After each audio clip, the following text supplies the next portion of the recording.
자, 이제 설명을 시작하도록 하겠습니다. 자, 일단 제목을 제가 의대, 서울대 영재학교 준비를 위한 초등수학 공부법 이렇게 제목을 달아놨는데 뭐 공부 잘하는 애들은 어떻게 준비해야 되냐 이렇게 생각을 할 수도 있지만 사실은 모든 학생들이 이제 초등 아이들이 뭐 공부를 하는데 요런 정도를 목표로 하지 않고 공부하는 친구들은 제가 볼 때는 많지 않다고 봐요. 그래서 대부분의 학생들이 이제 초등학교 때 수학을 공부를 하는데 이제 어떤 방식으로 공부를 해야 되는가 하는 쪽으로 이제 주제를 생각을 하시면 될 것 같고요. 그리고 제가 말씀드리는 내용들이 나중에 다 말씀을 드리겠지만 꼭 아주 잘하는 애들만 여기에 해당 사항이 있는 것은 아닙니다. 그리고 이제 제가 이야기를 진행하는 순서는 이렇게 이제 잡아놨는데 일단은 수학에 대한 이야기를 조금 먼저 드릴 거고요. 그 다음에 사고력 수학하고 경시 수학을 구분을 못 하시는 분들이 많아요. 그래서 사고력 수학과 경시 수학이 어떻게 다른지, 그래서 이제 공부를 좀 한다 그러면 이런 부분들을 꼭 해야 하는 건지 이런 것들에 대한 이야기를 좀 진행을 하고요. 그 다음에 속진, 선행을 해야 한다고 하는데 도대체 언제부터 해야 되고 언제까지 해야 되는지 이런 것들을 잘 몰라 하시더라고요. 그래서 속진을 진행을 하는데 언제부터 어느 정도 속도로 해야 하는지 이런 것들에 대해서 왜 그렇게 해야 되는지 이런 것들도 제가 말씀을 드릴 거고요. 그 다음에 이 많은 분들이 저한테 질문을 하시는 게 이거예요. 그러니까 애들이 자기 학년 것도 제대로 못하는데 속진을 하는 게 무슨 의미가 있냐 이렇게 질문하신 분들이 되게 많은데 요구에 대한 대답도 제가 명쾌하게 이제 드리도록 하겠습니다. 그 다음에 수학에 대한 초등수학에서 헷갈리는 개념은 제가 제일 마지막에 이거는 좀 설명을 드릴 거고요. 그리고 시간을 봐서 시간적으로 좀 있으면 이거는 설명을 할 거고 아니면은 이제 좀 이거는 빼든지 아니면 줄이든지 뭐 이렇게 할 거고요. 그 다음에 스토리텔링 수학이라는 말도 있고요. 스팀 수학이라는 말도 있고 수수령이 아니죠. 서술형이죠. 자, 서술형, 논술형 이렇게 이제 수학 뭐 이렇게 말들이 되게 많은데 그러면 도대체 이게 어떤 의미를 가지고 있고 앞으로 공부하는데 어떻게 이제 해 나가야 되는지 이런 내용들. 그 다음에 사고력, 경시, 수학이 이제 어떻게 다르고 왜 해야 되는지를 이제 생각을 했다면 그렇다면 어떤 방식으로 공부를 해야 되는지 이제 공부 방법론에 대한 부분도 좀 말씀을 드리고요. 그다음에 목표에 따라서 그러면은 초등학교 때 수학 공부를 어느 정도로 어떻게 해야 하는지 이런 내용들을 가지고 설명을 드리도록 하겠습니다. 자, 지금 웬만큼 다 들어오셨죠? 자, 이제 본격적으로 이제 진행을 하도록 하겠습니다. 먼저 초등수학을 이제 이야기를 할 때 보통 이제 수학이 도대체 뭔가 하는 거에 대한 이야기가 좀 필요해요. 수학을 왜 공부해야 되지? 하면 초등학생들의 대부분은 뭐라고 제가 지금까지 한 수천 명 정도에 물어봤더니 학교 점수 따기 위해서 공부를 해요. 아니면 뭐 동계산을 잘하려고 공부를 해요. 뭐 이런 정도의 생각들을 가지고 있는 것 같아요. 근데 수학이 수를 이제 어떻게 하면 좀 더 편안하게 다룰까라는 관점에서 본다면 수를 도대체 어떻게 이해하느냐가 되게 중요하거든요. 그래서 초등학교에서 수학을 공부를 할 때 도대체 수학이 뭐고 수는 도대체 뭔지에 대한 이해를 가지고 시작을 하는 게 좋아요. 그래서 제가 이제 숫자하고 수를 구분을 했는데 사실 어른들도 이걸 정확하게 구분을 잘 못하시는 것 같아요. 예를 들어서 17 이러면 쉽게 구분을 해요. 숫자는 1과 7이고 수는 17이에요. 이렇게 얘기를 하는데 만약에 그러면 7이다. 그러면 이거는 수일까요? 숫자일까요? 여기서부터 이제 헷갈리기 시작하는 거죠. 자, 그렇다면 이게 이제 7이라고 내가 썼을 때 도대체 이제 숫자와 수는 어떤 식으로 구분이 되느냐 하는 거죠. 이거는 사실은 숫자이기도 하고 수이기도 하죠. 근데 제가 이제 이거를 설명할 때 자주 드는 예 중에 하나가 책상을 한번 살펴보죠. 책상은 보통 뭘로 만들죠? 나무로 만들죠. 자, 나무라는 재료를 이용해서 책상을 만들고요. 나무라는 재료를 이용해서 의자도 만들죠. 의자도 만들고 나무라는 재료를 이용해서 책장도 만들고 뭐 마루 바닥도 만들고 등등 책도 만들죠. 그래서 여기 어떤 재료, 나무라는 재료를 가지고 굉장히 많은 곳에서 사용을 한단 말이죠. 마찬가지로 숫자는 어떤 재료의 의미를 가지고 있다고 보시면 될 것 같아요. 재료가 몇 가지 있어요? 10개밖에 없죠, 10개. 0부터 9까지. 이 10개의 숫자를 가지고 수를 만드는 거죠. 수를 만드는데, 수를 만약에 그냥 딱 7만 딱 썼다. 나무통 하나만 딱 잘라놨어요. 근데 이게 어떤 의미를 가질 때도 있죠. 그러니까 의자가 될 수도 있고, 통나무가 뭐 테이블처럼 사용을 할 수도 있죠. 그러니까 어떤 방식으로 사용을 하느냐에 따라서 수가 되는 거죠. 그러면 수가 가지는 의미를, 보통 이제 수가 어떤 의미를 가지지? 그러면 이제 좀 수학을 좀 잘 하시는 분들은 기수와 서수의 의미를 가지지. 이렇게 얘기를 하세요. 기수와 서수가 맞긴 한데, 초등 수준으로 설명해 주는 게 되게 중요해요. 그러니까, 초등수학은 수학을 잘하는 사람이 초등학생들한테 수학을 잘, 얘기를 해주는 게 아니라, 초등학생들이 이해하는 수준으로 설명해 주는 게 되게 중요하죠. 그래서, 초등 수준으로 수가 가지는 의미를 한번 살펴보면, 보통 이제, 7이라고 썼다. 그러면, 보통의 사람들이 이제, 개수를 생각을 하죠. 7개. 그 다음에, 서수. 뭐죠? 순서죠, 순서. 순서의 의미를 생각을 합니다. 그러면, 초등 수준에서 그 7이라는 수의 의미들을, 가질 수 있는 의미들을 좀 한번 생각해 볼까요? 그러면, 예를 들어서 1학년이다, 3학년이다. 그럼 학년의 의미도 가질 수 있고요, 수가. 그 다음에 반의 의미도 있고요. 학년 반, 번호 뭐 이런 의미가 있을 수 있죠. 그 다음에 보통 수를 쓰면 우리가 생활 속에서 가장 많이 사용이 되는 데가 뭐 돈이죠, 돈, 가격. 그 다음에 또 많이 쓰는 게 뭐죠? 수가 선생님들이 어머님들이 아니면 여러분들이 생각하시는 것보다는 훨씬 더 많은 의미를 가지고 있다는 걸 아이들이 이해하는 게 중요해요. 그러니까 학년 반, 뭐 가격 이런 것뿐만 아니라 또 뭐가 날짜, 그다음에 뭐 시간, 그다음에 뭐 각도, 뭐 온도, 그다음에 우리 실생활 속에서 보면 핸드폰 번호라든가 아니면 아파트의 동호수라든가 그다음에 자동차 번호판, 우리가 매일같이 접하고 있다는 거죠. 이런 수들이 요런 것뿐만 아니고 뭐 조금만 더 전문적으로 들어가면 뭐 압력이라든가 아니면 뭐 병원에 가면 쟤는 혈압, 그다음에 뭐 심장 박동수, 그다음에 몸무게, 키, 몸무게, 뭐 이런 우리가 일상생활 속에서 접하는 거의 대부분의 것들이 뭘로 표현된다고요? 수로 표현된다는 거예요.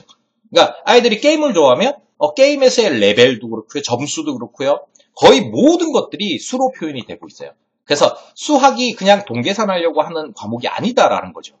그러니까 우리는 수를 어떻게 하면 좀 더 잘 다룰 수 있을까에 대한 방법을 배우는데 그 수가 이렇게 굉장히 많은 곳에서 사용되고 있다라는 것을 아이들이 이해한다면 수학이 중요한 과목이구나라는 걸 좀 더 쉽게 이해할 수 있겠죠. 그러니까 공부를 이제 할 때 초등수학 학습 전략이라고 했지만 사실은 뭐 커리큘럼도 짜고 공부 문제집 풀리고 하는 것도 중요하지만 그런 거 이전에 아이들이 수를 도대체 어떤 방식으로 이해를 하고 수가 정말로 나한테 꼭 필요한 것인가를 이해하는데 시간을 좀 투자하고 공부를 진행하는 게 훨씬 더 효율적이다라는 거죠. 그래서 이게 이제 첫 번째 제가 이제 말씀드리고자 했던 내용들이고요.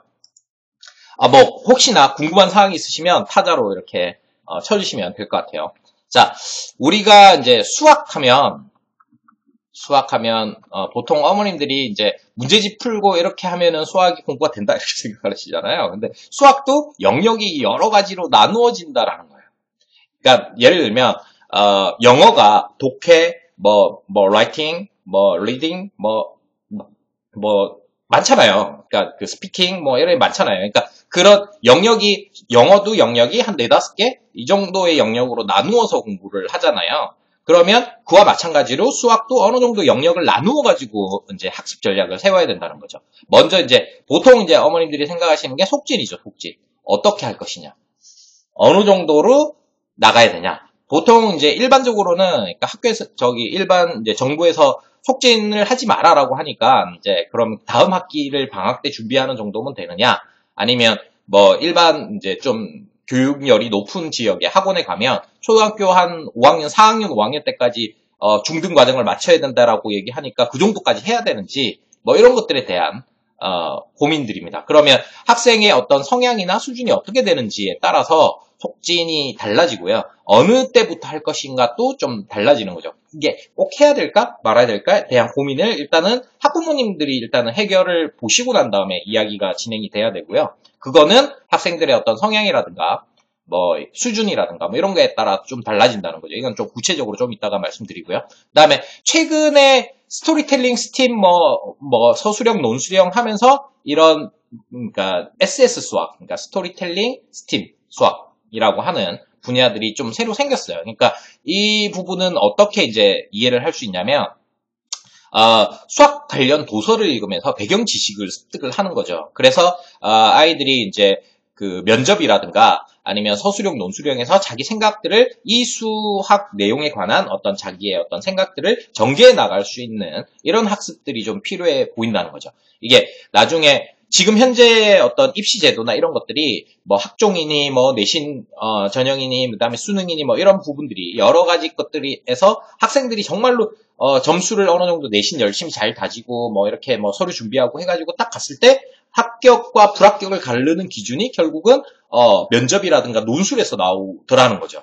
그래서 학생들이 지금은 이제 자기 생각을 어떤 표현해낼 수 있는 그 다음에 수학에 관련된 어떤 배경 지식을 쌓는 학습이 좀 필요하다. 그래서 속진과는 좀 별도로 SS 수학, 그러니까 그 수학의 어떤 배경 지식을 쌓는 이런 학습이 좀 필요하고요. 그 다음에 자기 학년 내신을 하는 거죠. 그러니까 속진하고는 좀 달라요. 왜냐하면 속진은 좀 빨리 쭈루룩 나가는 개념이라면 학교 내신은 학교에서 뭐 단원 평가를 본다. 아니면 아직도 시험 치는 학교들이 조금씩 있으니까 뭐 중간고사, 기말고사를 본다. 그러면 그런 것들을 이제 준비하는 차원의 어떤 교과 학습이라고 얘기할 수 있겠고요. 그다음에 마지막으로 이제 창의 사고력 수학이라고 얘기하는 부분과 그다음에 초등 경시 파트는 어떻게 할 것인가. 이렇게 크게 한 4가지 정도로 초등 수학 학습 전략을 4가지 정도로 나누어서 생각을 하시는 게 좋고요.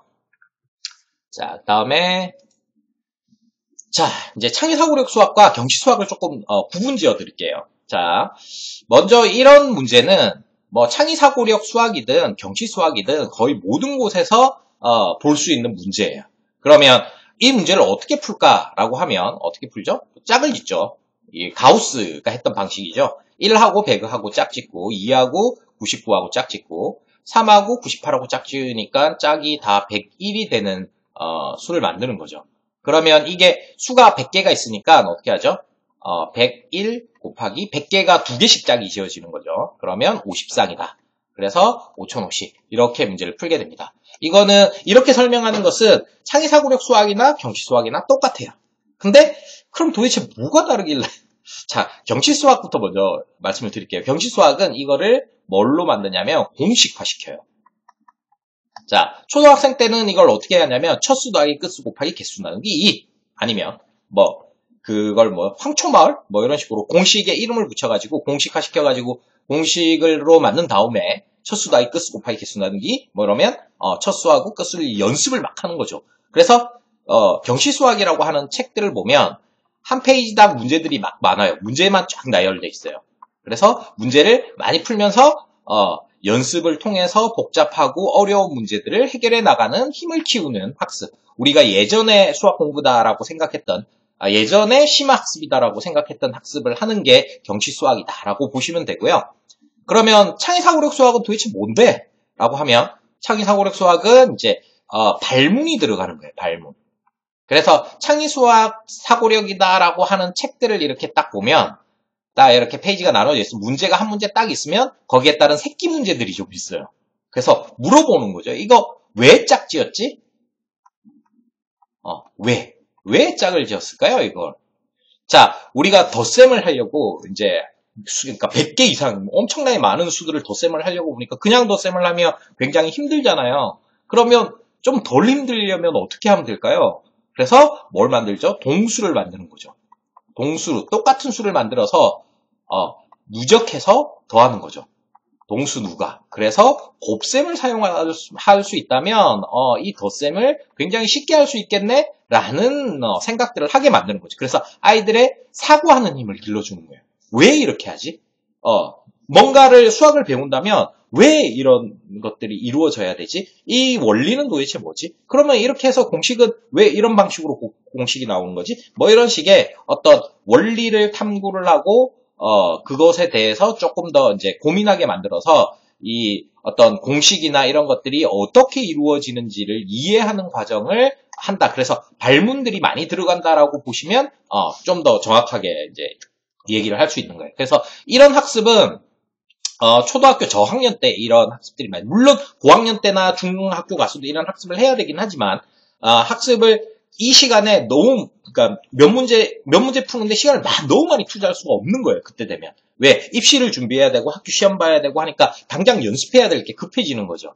그러니까 좀 고학년이 되고 중등이 되면 이런 경시 수학, 연습을 하는 수학 위주로 진행이 되는 거고, 초등 저학년이나 이제 초등 한 중반? 한 3, 4학년 정도까지는 이런 원리를 탐구하는데 시간을 좀 더 많이 투자하는 학습을 하게 하는 거죠. 그래서 창이라는 말이 붙는 이유는 뭐냐면, 이 발문을 하다 보니까, 왜 원리를 탐구하는 이제 그 이야기를 하다가 보니까, 그러면 다른 방법으로 짝지을 수는 없어? 이런, 사고를 약간 전환시키는, 훈련들을 하게 되는 거죠. 그러면 제가 이제 이런 수업들을 막 해보니까, 101로 짝지으니까 이게 계산하기가 힘들더라는 거예요. 그래서 1하고 99를 짝지어서 100을 만들면 좀 더 계산하기 쉽겠어. 100이 몇 개인지만 알면 되니까. 그래서 49하고 제일 마지막으로 51하고 짝이 지어지니까 50이 남게 되죠. 그래서 1부터 49까지 100이 49개가 있고, 마지막에 하나 있으니까 100이 총 50개 있으니까 5000. 그리고 50이 남았으니까 500. 5050. 뭐 이런 식으로 이제 문제를 해결할 수 있다는 거예요. 그래서, 그 창의 사고력 수학이라고 하는 것은 결국은 왜라는 발문들이 들어가면서 아이들의 사고가 어떤 이 수학의 내용들을, 원리를 좀 탐구하는데 시간을 좀 더 많이 할애하자. 그래서 뭐 2시간 수업을 해도, 제가 이제 수업을 해보면 한 5문제에서 10문제 많아봐야 그 정도밖에 수업을 못해요.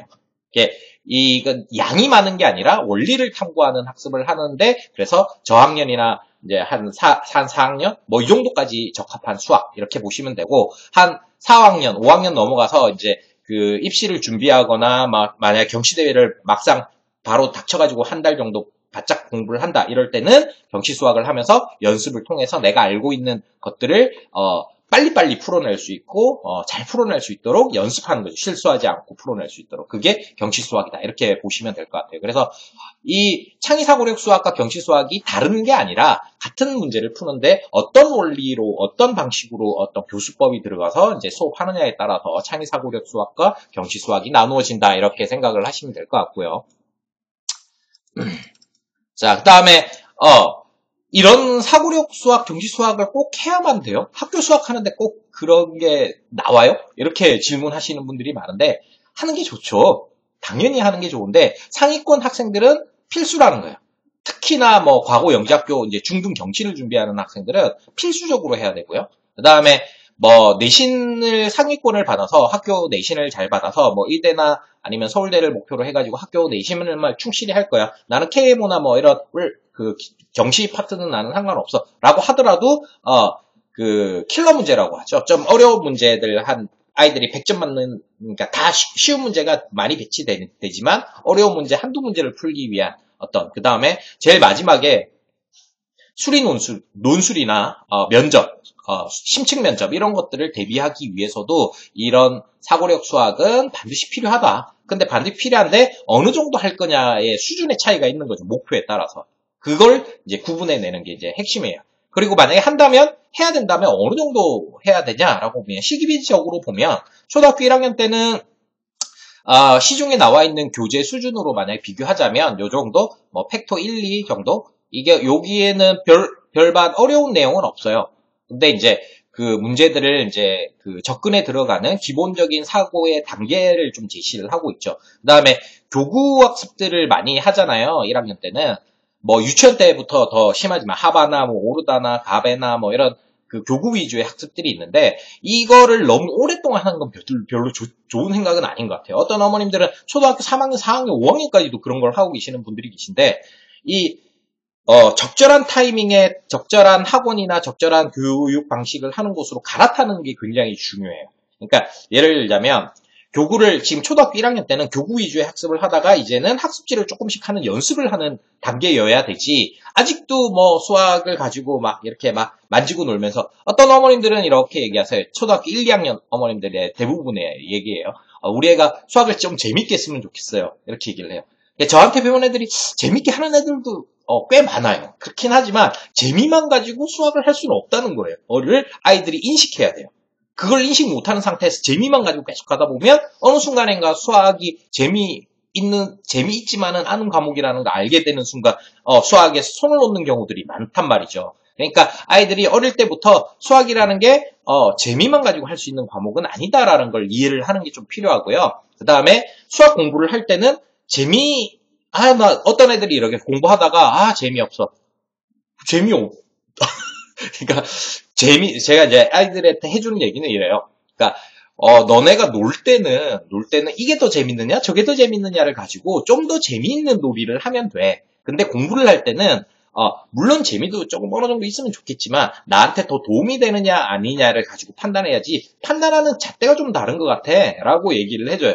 그러니까 아이들이 이제 학년이 올라가고 커가면서 이제 재미만을 가지고 수학을 하면 안 된다는 걸 이해하는 과정들이 필요하다는 거죠. 그래서 나한테 도움이 돼? 내가 살아가면서 득이 되는 거 맞아? 이런 것들에 대한 이해를 가질 수 있도록 얘기를 해주시는 게 맞고, 그래서 1학년 때는 사실 시간적으로 여유가 좀 있어요. 그래서 이런 학습들이 특히나 사고력 수학을 하는데 꽤 중요한 작업들을 해야 된다라고 할 수 있고요. 특히 1, 2학년 때. 2학년 때는 이제 좀 상위권을 목표로 한다면, 이제 팩토 한 3시리즈 정도? 그 다음에 좀 더 잘해준다. 그러면 팩토 한 4시리즈 정도? 4시리즈 4, 5, 6, 그러니까 팩토 3까지와 4, 5, 6이 수준 차이가 좀 많이 나요. 왜냐면 처음에 팩토를 만들 때, 이분께서 4, 5, 6은 영재교육원 기출문제를 가지고 이렇게 실전 대비를 하느라고 만들었고, 그걸 만들고 난 다음에 1, 2, 3은 그걸 할 수 있도록 밑에 단계를 만들다 보니까 1, 2, 3은 좀 쉽게 편안하게 갈 수 있는데 4, 5, 6은 좀 어려워요. 그래서 3까지는 좀 편안하게 할 수 있다. 그래서 초등학교 2학년 때까지는 팩토 3 정도를 한다고 생각을 하시면 크게 무리가 없고요. 그 다음에 한 4 정도는 이제 본격적으로 조금 연습을 필요로 하고 사고의 깊이를 이제 요구하는 이제 학습이다. 이렇게 보시면 될 것 같고요. 그 다음에 그래서 이제 이때는 4, 5 정도, 그 다음에 1031 초급 정도, 이런 정도로 가시면 될 것 같고, 요렇게. 그래서 이제 한 5학년 정도가 되면, 이제는 경시로 갈 건지 말 건지를 어느 정도 판단을 하셔야 돼요. 그래서 이제 본격적으로 들어가는 건 6학년부터예요. 그렇지만 5학년까지는 공통과정, 우리가 국민 기본 공통과정이라고 하죠. 속진으로 보면 중학교 3학년까지가 지금 국민 기본 공통과정이죠. 그 다음에 경시 사고력 파트에서는 한 요 정도, 디딤돌 1과정, 2과정, 올림피아드 지름길, 초급 상하, 이런 정도 수준이, 제가 볼 때는 국민 기본 공통과정이라고 보여져요. 그래서 그 정도는 하겠다. 근데 이 시기가 5학년 시기여야 되는 아이들은, 이제 과고나 영재학교를 목표로 하는 친구들은 5학년 시기에 그런 게 끝나야 돼요. 그래서 6학년이 올라가면, 이제 실전편에 좀 들어가는 거죠. 중등 경시. 그래서 중등 경시를 실제로 이제 국제 올림피아드 중등 경시 문제들을 다룬 게 이제 올림피아드 지름길, 중급 상하 이런 게 이제 중국에서 이 번역한 책이에요. 이 사천대학에서 만든 건데, 그다음에 러시아에서 만든 수학 동아리나 아니면 일본에서 만든 경시 해제나 이런 국제 올림피아드에서 나오는 문제들을 다루는 중등 경시를 해야 되는 거고, 그다음에 나는 과고나 영재학교나 이런 쪽으로 갈 학생이 아니야. 나는 그냥 학교 내신만 잘 받으면 돼. 이런 정도 학생이라면 굳이 중등경시까지 갈 필요는 없는 거죠. 그렇지만 초등경시 정도는 충분히 할 수 있어야지 이 원리를 탐구하는 수학, 나중에 고등학교 미적분 이런 것들을 갔을 때 왜 그런 것들을 해야 되는지에 대한 이해도를 높일 수 있다는 거죠. 그래서 반드시 초등학교 저학년 한 3, 4학년 정도까지는 무조건 필수적으로 하시는 게 좋겠다. 이렇게 말씀을 드릴 수 있을 것 같아요. 자, 그 다음에 자, 속진을 해야 된다고 이렇게 제가 얘기를 해놨는데, 속진을 해야 된다는 얘기에 대해서는 사실 이견은 사실 별로 없을 것 같긴 해요. 근데 이제 혹시나 그냥 그냥 정부에서도 그렇고 그냥 속진 안 해도 된다라고 얘기하니까 그냥 그렇게만 해도 돼라고 생각하시는 분들이 혹시 있을까봐 그거에 대한 왜 그렇게 해야 되는지에 대한 이야기를 좀 설명을 드릴게요. 특히나 좀 잘하는 친구들은 예를 들어서 중학교 경시를 봐요. 그러니까 중학교에서 뭐 올림피아드를 준비할 수도 있고 시도 경시 대회를 준비할 수도 있고, 그러니까 초등학교 경시는 모든 이력사항에 쓸 수가 없어요. 그러니까 별 필요도 없고, 그거는 하는 것은 그냥 어머님의 만족이거나 아니면 우리 아이가 어느 정도 수준을 하느냐를 보기 위해서 초등학교에는 경시를 한다고 보시면 되고요. 자, 중등 경시는 실질적으로 써먹을 수 있어요. 그러니까 올림피아드에서 수상을 했고 뭐 시도 경시 때 수상을 했다면 나중에 과거나 영재학교 갈 때 선생님들이 이 명단을, 왜냐하면 명단이 다 공개되기 때문에 어느 정도 갖고 있다고 보시는 게 맞아요. 그러니까 쓸 수는 없어도 학종이나 뭐 이런 데다가 구체적으로 기재하진 못해도 선생님들이 어느 정도 정보를 가지고 있다는 거죠. 그래서 중등경시는 필요한 부분이 있어요. 그래서 중등경시를 만약에 보겠다, 그러니까 과거나 영재학교나 뭐 상위권 대학을 생각을 해서 이쪽으로 준비를 하겠다라고 생각을 하신다면 한번 생각해 보세요. 언제 시험을 봐야 되죠? 중학교 3학년 때? 중등경시는 중등 내용 전체를 다 보니까 중학교 3학년 때 입시 준비를 막 해가지고 시험을 봐요? 너무 늦죠? 그러면 보통 언제 시험을 볼까요? 중학교 2학년 때 시험을 봐요, 보통. 그래서 중학교 2학년 때 입상 실적이 나오면 중학교 3학년 때는 입시 준비를 하는 거죠. 면접도 준비하고 막 이렇게 이제 보통을 하는데, 그럼 중학교 2학년 때 시험을 보려고 보니까 보통 봄에 있어요. 한 4, 5월 정도의 시험이 있다는 거죠. 그러면 진도가 그러면 그 전에 딱 끝나서 바로 시험을 딱 보면 성적이 나와요? 안 나오죠. 그러면 어떻게 해요? 한 1년 전에는 끝내서 요 한 1년 정도는 이제 실전 연습을 하는 거예요. 그러면 중학교 1학년 때 시험만 한번 보자. 그러면 진도는 중학교 1학년 4, 5월 정도에는 진도가 끝나 있어야 된다는 거예요. 근데 중등경시를 본다고 하면 중학교 내용을 그냥 한번 쫙 훑어보는 걸로 중등 심화까지 다루는 중등경시를 볼 수 있나요? 아니죠. 그러면 중학교 중등 심화도 해야 되고요. 그다음에 고등학교 1학년 과정에서 공통수학, 그 뭐 2차 방정식이나 3차 방정식을 어느 정도 해결할 수 있는 기초 단계, 그다음에 중3 때 삼각함수가 나오니까 삼각함수의 어떤 기초 개념, 뭐 이런 것들도 다 알고 있어야 된다는 거죠. 그러려면 어떻게? 아까 앞에서 얘기한 것처럼 초등학교 5학년 때 중등 일단 기본적인 속진이 끝나고 초등학교 6학년 때 심화 과정을 하는 거예요. 심화 과정을 하고 고등 1분 공통 과정을 좀 하고, 그다음에 뭐 올림피아드 지름길이나 뭐 이런 실전 문제를 좀 풀면서 중학교 1학년 때 시험을 한번 보는 거죠. 그다음에 그게 여기서 뭐 입상이 되면 너 완전 천재고, 그게 안 된다 그러면 2학년 때를 목표로 한 1년 동안 웜업을 하고 이제 준비를 해서 이렇게 보는 거예요. 그러면 중학교 2학년 때 이제 이렇게 보려고 하니까 초등학교 5학년 때까지는 중등 과정이 일단 기본적인 속진이 끝나줘야지 초등학교 6학년 때부터 좀 심화 과정을 하고 어려운 내용을 하면서 할 수 있다는 거죠. 그 다음에 두 번째는, 자, 요게 있어요. 어디로 튈지 모르는 사춘기. 우리가 북한이 중학교 중2가 무서워서 못 내려온다고 할 정도로 중학교 2학년 정도가 되면 사춘기가 굉장히 심해져요. 애들이 욕도 많이 하고요. 그다음에 친구들과의 관계도 이성에 대해서도 눈뜨기 시작하고요. 그러면 요때 혹시라도 한 1년 정도 친구들이랑 놀면서 공부를 놓쳤다라고 생각을 해봅시다. 그러면 그랬을 때 나중에 정신 차리고 고등학교 때 정신 차리고 막 바짝 했을 때 따라갈 수 있을까 없을까 이렇게 보면 다른 과목들은 다 가능해요. 그러니까 가능한데 그 수학만은 그게 안 되더라는 거예요. 구멍이 하나가 딱 나면, 예를 들면 초등 수준으로 제가 말씀을 드릴게요. 초등학교 2학년 때 수학이 너무 하기 싫어서 놀았어요. 그러면 뭘 못해요? 구구단을 못해요. 구구단을 못하는 애가 초등학교 한 4학년 돼서 정신 차려서 정말 공부 열심히 하려고 했는데 갑자기 뭐 곱셈 구구단을 다 해가지고 한다? 이거 어려운 얘기인 거죠. 그 다음에 초등학교 뭐 한 4, 5학년 단 애가 다시 초등학교 2학년짜리 공부를 한다? 책을 펴놓고 쉽지 않은 얘기죠. 근데 그러니까 초등에서는 이런 구구단이 구멍이 나는 경우는 거의 없어요. 계속 쓰니까. 왜냐하면 초등학교 2학년 때 하고 난 다음에 3학년 때도 쓰고 4학년 때도 쓰고 5학년 때도 쓰고 계속 이제 쓰게 되는 거죠. 근데 중학교 과정에서 만약에 방정식의 핵심 개념에서 문제가 생겼다. 아니, 이게 중학교 수학은 수학 전체에서 볼 때는 중학교 수학은 이제 뼈대예요, 뼈대. 등뼈라고, 척추라뼈라고 할 수 있어요.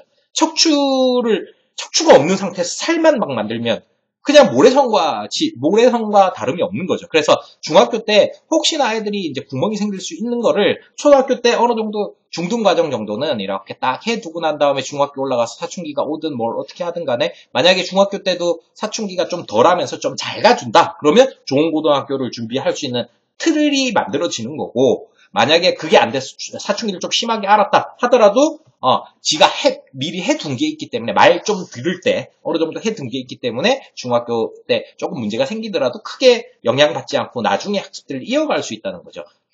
특히 다른 과목은 속진의 그 의미가 별로 없어요. 특히 뭐, 영어 같은 경우를 만약에 초등학교 때 우리 애는 고3 영어를 해요. 고3 단어를 다 외웠어. 근데 한 6년 지났잖아요. 초등학교 때 고3 단어를 다 외웠는데 6년 지나서 고3이 딱 됐을 때 고3 단어를 다 외우고 있어요? 다시 외워야 돼요, 어차피. 그러니까는 이 영어 같은 경우는 미리 속진을 한다든지 뭐 이런 게 의미가 있는 게 아니라 지가 하고 싶을 때 막 바짝 하고 뭐 아니면 시험을 친다 할 때 또 바짝 하고 그때 시험을 칠 때 단어를 바짝 외우고 이런 개념들이 좀 중요한 거고 다른 암기 과목들도 마찬가지죠. 근데 수학은 기초 밑에 있는 것들이 제대로 되어 있지 않은 상태에서 그 위에 걸 한다는 것은 불가능한 상황이라는 거죠. 그래서 수학은 속진이 반드시 필요하다. 그 다음에 학교 수업의 한계라고 제가 적어놨는데 이게 뭐냐면 제가 이제 딱 표준 정규 분포를 이제 이렇게 딱 그린다고 하면 여기가 만약에 상위권이에요. 여기가 하위권이에요. 최하위권이에요. 그러면 학교 수업을 어느 수준에 맞출까요? 그러면 어머님들이 대부분 한 중이나 중하 정도라고 생각을 하세요. 학교 수업의 수준이. 근데 초등 수업은 저는 최하위 수준에 맞춰서 진행이 될 수밖에 없다고 보거든요. 왜? 초등학교 1학년, 2학년짜리를 수학이 조금 힘들다 그래서 포기하도록 가르칠 수는 없잖아요. 그러면 수학을 좀 아무리 못하는 애들도 어떻게든 데리고 가려고 하는 수업을 해요. 그러면 상위권 애들은 뭐 해요? 그림 그리고 놀고 있거나 요즘에는 이제 멘토 뭐 해가지고 조 붙여가지고 얘네들 가르쳐주는 이제 형태로 그거는 굉장히 유의미해요. 그렇지만 학교 수업의 수준 자체가 어느 수준에 맞춰져 있냐고 보면 중위권도 아니고 중하위권도 아니고 최하위권도 따라갈 수 있는 수준에 맞춰져 있는 거예요. 그럼 우리 애가 중간 정도만 해도 우리 아이한테는 학교 수업 내용 자체는 쉽게 느낄 수 있는 거죠. 근데 그 기준이 언제 바뀌어요? 중학교, 고등학교 올라가면 이 수준이 점점 올라가요. 그러니까 초등학교 수준이라 생각하고 있다가 헉 하는 거죠. 중학교 올라가서. 똑같아요. 유치원 때는 재미만 있으면 돼요. 그래서 막 재미있게 막 이렇게 놀았어요. 근데 초등학교 올라오니까 학습을 해야 된다는?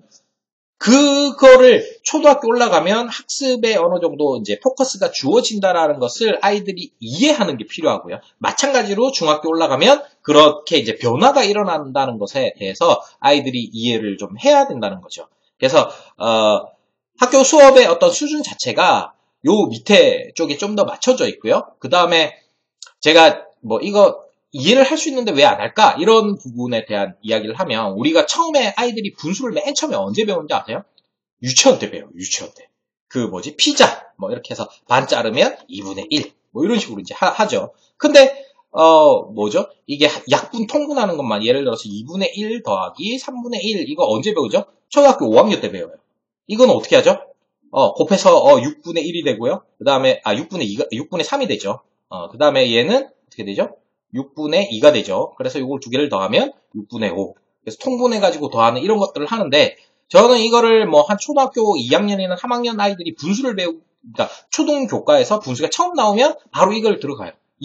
그렇게 할 수 있는 이유는 뭐냐면, 2분의 1을 안다는 것은 요거를 요렇게 이제 잘랐을 때도 안다는 거죠. 그러면 똑같이 6개로 나눈 것 중에서 3개가 2분의 1과 같다. 6분의 3과 같다. 이게 크기가 같은 분수를 이해를 하는 거예요. 그러니까 크기가 같은 분수를 이해할 수 있다면 3분의 1도 마찬가지죠. 똑같은 원에서 3분의 1을 만약에 잘랐다 치면 그러면 요렇게 해서 요렇게 잘라주면 3분의 1이라는 게 6분의 2와 같다라는 것은 크기가 같은 분수를 통해서 충분히 이해할 수 있는 거예요. 그러면 아이들이 이해할 수 있는 내용이라면 굳이 나중에 그 학년이 돼서 가르쳐줄 필요가 없는 거예요. 그러니까 앞에 거를 하면서 충분히 이해할 수 있는 범위라면 쭉 가도 되는 거죠. 근데 그게 꼭 학년에 맞춰서 간다기보다는 어찌됐건 아이들이 이해할 수 있다면 충분히 가는 게 타당할 수 있다라는 거죠. 그 다음에 이런 얘기들 많이 해요. 초등학생들이 벌써 초등학교 1, 2학년인데 뭐 그렇게 공부를 시키냐고. 공부하는 애들이 너무 불쌍하고 뛰어놀아야 되는데 이렇게 얘기를 하세요. 그래서 제가 요거에 대한 반론을 조금만 제기를 하면 그 결과로 아이들이 이렇게 나중에 뭐 예를 들어서 서울대를 갔어요. 서울대를 가면 애들이 도서관에 이제 새벽 한 6시, 7시 되면 도서관이 꽉 차요. 도서관에서 밤 12시까지 막 공부하고 또 잠깐 자고 또 도서관에 가서 또 이 반복이 돼요. 맨날 공부하니까 불쌍하잖아요. 근데 만약에 지방에 있는 무슨 뭐 저기 2년제, 뭐 3년제 뭐 이런 대학을 갔다. 그러면 그런 애들은 어떻게 할까요? 생활 보세요. 그럼 학교 수업도 땡땡이 치면서 밤늦도록 늦게까지 새벽까지 술 마시고 물론 다 그렇다는 건 아니에요. 그러니까 일반적으로 만약에 이렇게 갔을 때 이렇게 그러니까 맨날 노니까 이 얘네들이 행복하다라고 생각하지 않잖아요. 그러니까 공부를 해서 불행하고 공부를 하지 않아서 행복하고 이런 개념이 아니라는 거예요. 초등학교 뭐 1학년이나 봅시다. 1, 2학년. 초1, 2학년의 아이들이 왜 그러면 불행한 공부를 할까? 속진을 하는 게 불행한가? 공부를 많이 하는 게 불행한가? 이게 이런 개념으로 접근에 들어가지 마시고 초등학교 1, 2학년 아이들의 눈으로 한번 살펴보세요. 초등학교 1, 2학년 아이들이 그걸 해서 즐거움을 찾을 수 있는 부분들이 있는가? 그 다음에 그걸 해야 되는 이유를 이해하고 있는가? 그러니까 새벽까지 공부하는 거에 대한 이해와 그 다음에 미래를 위한 투자라고 생각하는 부분이 어느 정도는 이제 맞물려 있는 거잖아요. 그러니까 그거를 아이들이 이해를 하고 그다음 이게 진짜 아이들이 안쓰러운 아이들은 어떤 아이들이냐면 엄마 아빠가 너무 바빠가지고 아이들이 즐거워하는지 하고 싶은지 뭐 이런 거를 묻지 않고 그냥 보내는 거예요. 시간 때우기 좋은 학원에. 이렇게 가는 학원을 다니면 아이들이 불쌍해요. 그걸 좋은 학원을, 비싼 학원을 가건 싼 학원을 가건 공부를 많이 하건 적게 하건 이런 문제가 아니에요. 아이가 그거를 받아들일 준비가 돼 있는 상태에서 가느냐 아니면 그냥 엄마가 아니면 아빠가 억지로 보내서 가느냐 이 차이인 거죠. 그래서 공부를 하더라도 아이가 친한 친구가 저걸 하니까 나도 저거 친한 친구랑 같이 하고 싶어 라고 얘기하는데 굳이 안 보내는 이유가 없잖아요. 친한 친구랑 뭔가 같이 하는 게 더 재밌을 수도 있어요. 대충 노는 것보다. 그러니까 어떤 방식으로 하느냐의 문제인 거고 아이의 생각을 좀 잘 들어주느냐의 문제인 거예요. 그래서 공부를 한다고 해서 애들이 불행하거나 뭐 이런 안쓰럽거나 이런 게 아니라 아이가 원하는 공부를 왜 하는지를 이해한 상태에서 하느냐 아니면 그냥 억지로 내가 하는 이유도 모르는 채 그냥 억지로 하느냐 이 차이가 아이들을 안쓰럽게 만드느냐 아니냐의 차이로 만든다는 거죠. 자, 그래서 아까 언제부터 얼마나 하는 것은 제가 아까 이쪽에서 말씀을 드렸는데 그럼 언제부터 뭐 할까 뭐 이런 것들은 따로 말씀을 드리겠습니다. 자, 그 다음에 보시면 지금 이 커리큘럼은 아까 제가 말씀드린 딱 요 5학년 때 중등 과정을 어느 정도 마무리하는 정도의 커리큘럼이에요. 그러려고 보니까 이게 역산으로 짠 거예요. 그러니까 아까 말씀드렸듯이 중등 경시를 본다. 그러면 6학년 때는 뭘 해야 되지? 그러면 5학년 때까지는 중등 속진이 끝나주면 좋겠어. 그러면 중등 속진이 끝나려면 어떻게? 한 3개월에 한 학기 정도는 해야 된다는 거죠. 왜? 학교에서 공부를 할 때도 보통 3개월에서 4개월 정도? 뭐 행사들 빼고 나면 보통 한 3개월에 한 학기 정도의 속도로 학교 진도가 나가요. 그러니까 3개월에 한 학기 정도를 하는 것은 아이들한테 크게 무리가 없다고 보여져요. 그래서 3개월을 역산으로 해가지고 이렇게 짰더니 한 2학년 9월 정도에는 3학년 1학기를 시작을 해줘야지. 그러니까 여름방학 때